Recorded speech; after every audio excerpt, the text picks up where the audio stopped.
Enzo Recto, kalaban ang katiwalian at kasinungalingan, kakampi sa katotohanan at kabutihan.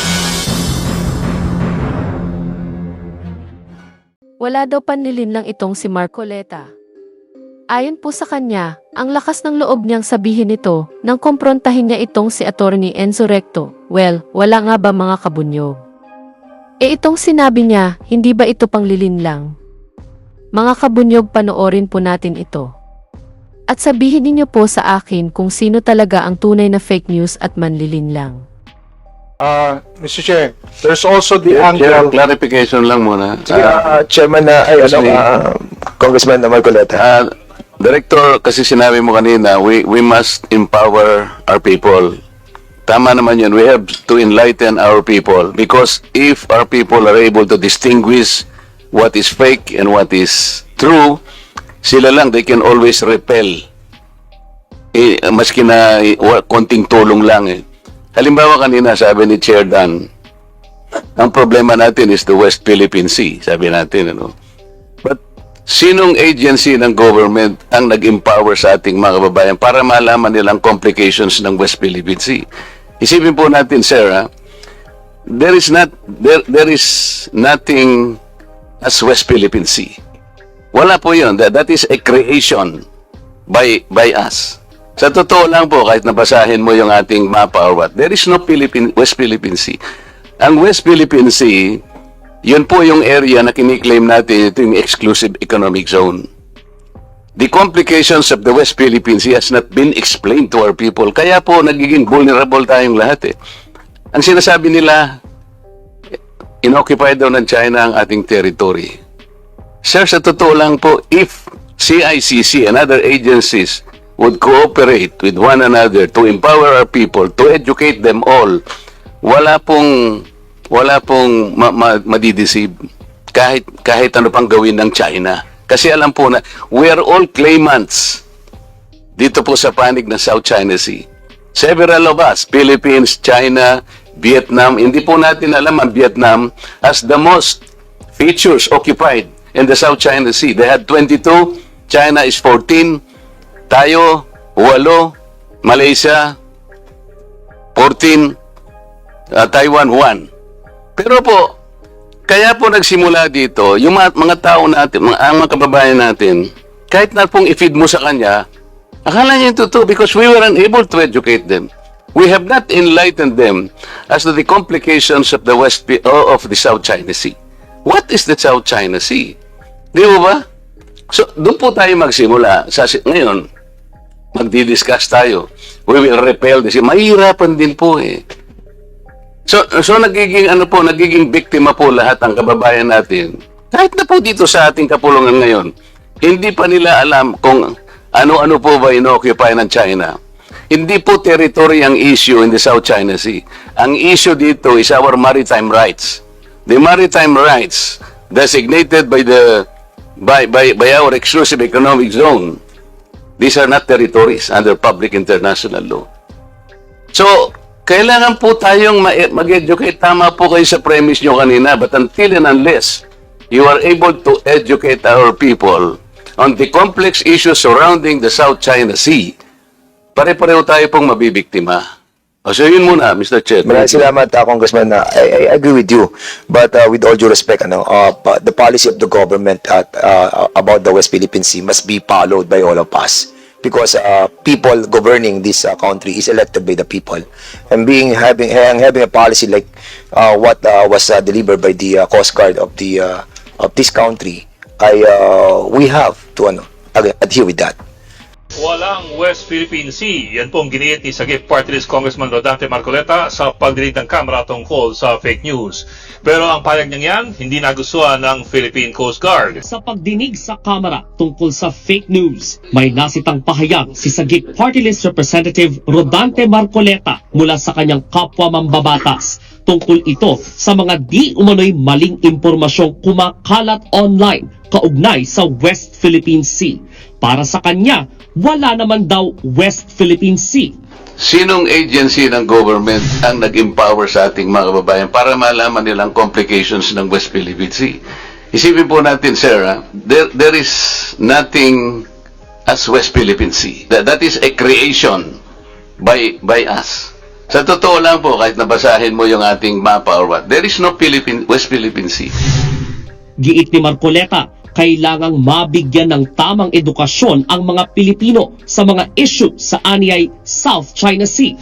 And we have to enlighten our people, because if our people are able to distinguish what is fake and what is true, sila lang, they can always repel.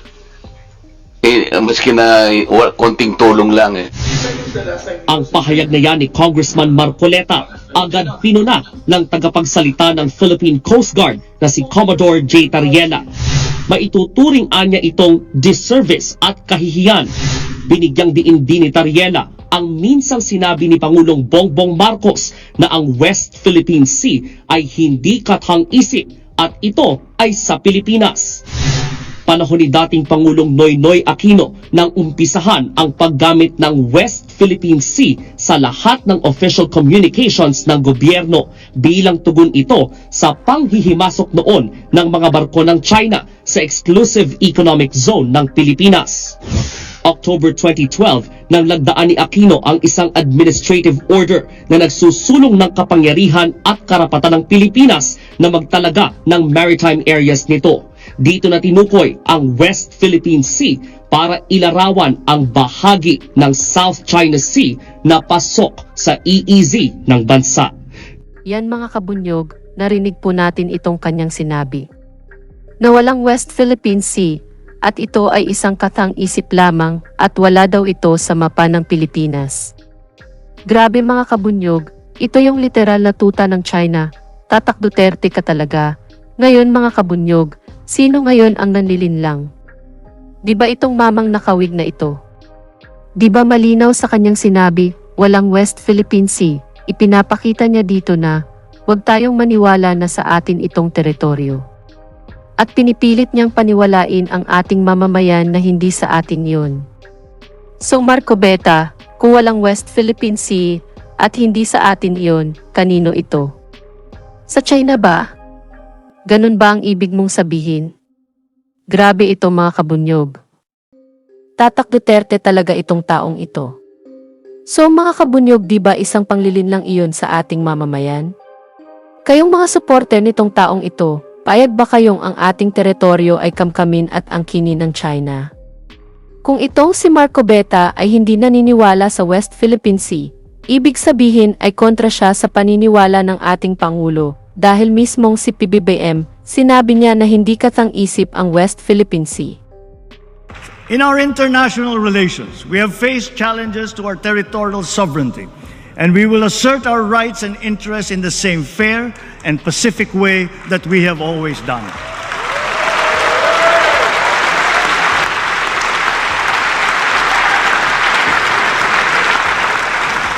Proper diplomatic channels and mechanisms under the rules-based international order remain the only acceptable means of settling disputes. Peace and community building will always be our clarion call, especially when the country serves as chair and the host of ASEAN Summit in 2026. We continuously try to find ways to de-escalate tensions in contested areas with our counterparts, without compromising our position and our principles. I know that our neighbors too are doing their best to make this work. The Philippines cannot yield. The Philippines cannot waver.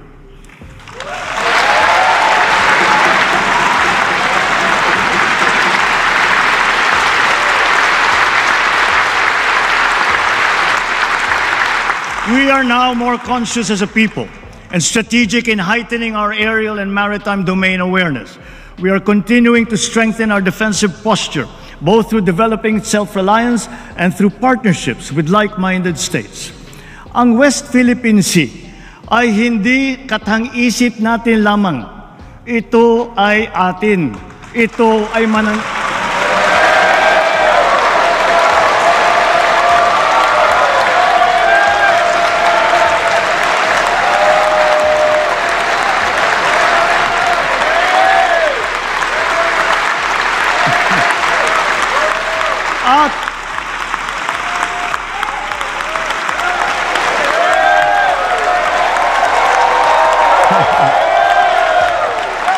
At ito ay mananatiling atin hanggat nag-aalab ang diwa ng ating minamahal na bansang Pilipinas.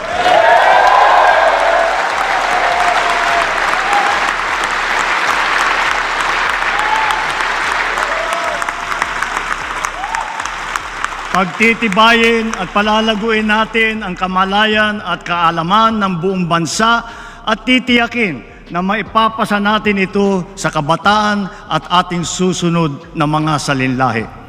Laws on our maritime zones and archipelagic sea lanes make sure that this intergenerational mandate, this duty, will firmly take root in the hearts and minds of all our people. Sa buong sandatang lakas, sa Coast Guard, sa ating mga mangingisda sa West Philippine Sea. Tagapin po ninyo ang taus-pusong pasasalamat ng buong bansa dahil sa inyong ginagawang pagmamatyag at sakripisyo.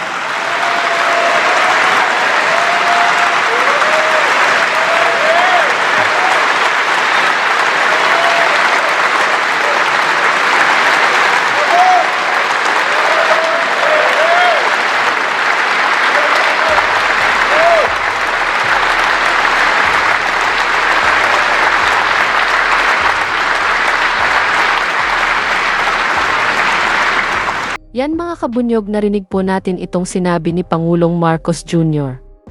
Sa bibig na mismo ng ating Pangulo ng galing, hindi katang-isip ang West Philippine Sea. Nakakahiya ka, baka isa ka pa dyan na tumayo at nagpalakpak nang sabihin niya ito at ngayon ko kontra-kontra ka. Anyway, matanong kita, masisikmura mo ba na ang kini ng mga taga-China ang ating teritoryo? Masisikmura mo ba na bastusin na lang ang ating mangingisda ng mga taga-China na iyan? Ang akala ko ba para kasabayan? Bakit dito sa issue ng West Philippine Sea, hindi ka naniniwala? Kung tunay kang makabayan, dapat ipinagtatanggol mo ang karapatan natin doon sa dagat na iyon, at dapat ipinaglalaban mo na dapat tayo ang makinabang sa anuman ang mayroon doon. At hindi ang China. Dito sa mga sinabi mo, nagpapakita na ikaw ay isang traidor sa ating bayan. Wala sa'yo ang tunay na makabayan. Kaya kahiyahiyang sabihin mong may pakialam ka talaga sa ating mamamayan. Anyway, ito Marco Beta, panoorin mo itong balita dahil sa mga katulad mong maka-China, winawalang hiya na tayo ng mga ito sa mismo nating teritoryo. Dumaan ng walang paalam sa karagatan ng Mindanao ang tatlong warship ng China. Kuha ito mula sa multi-purpose assault craft ng Philippine Navy habang binubuntutan ang mas malaking Renai-class guided missile warship ng China na binabaybay ang Sulusi kahapon. Hindi kalayuan sa Chinese cruiser, nakabuntot din ang Jiankai-class frigate at Fuji-class replenishment oil tanker ng People's Liberation Army Navy. Ayon sa Philippine Navy, unang pumasok sa exclusive economic zone ng Pilipinas ang tatlong Chinese warships nitong February 1 hanggang sa makarating sa Mindanao. They were tracked as they passed through starting from Bajo de Masinloc, although isa pa lang doon. This ship was joined by two others east of Mindoro, going through Cuyo Island and passing through Sulusi. Sa ilalim ng tinatawag na Archipelagic Sea Lanes Passage Doctrine, pinapayagan naman ang kahit na anong foreign commercial at military vessel na dumaan sa ating karagatan. Pero ayon sa Navy, mabagal ang takbo ng mga barkong pandigma ng China. Ayon pa sa AFP Western Mindanao Command, walang sapat na diplomatic coordination ang pagdaan ng mga Chinese warship. Sinubukan nila itong radyohan, pero hindi raw sila sinagot ng maayos. Tingin ng ilang eksperto, nananadyang China dahil may nais silang iparating na mensahe sa Pilipinas. If they have not asked our permission, there's an indication, of course, that they're ignoring an earlier agreement that those Chinese vessels, warships, if they enter Philippine archipelagic water, should seek our permission.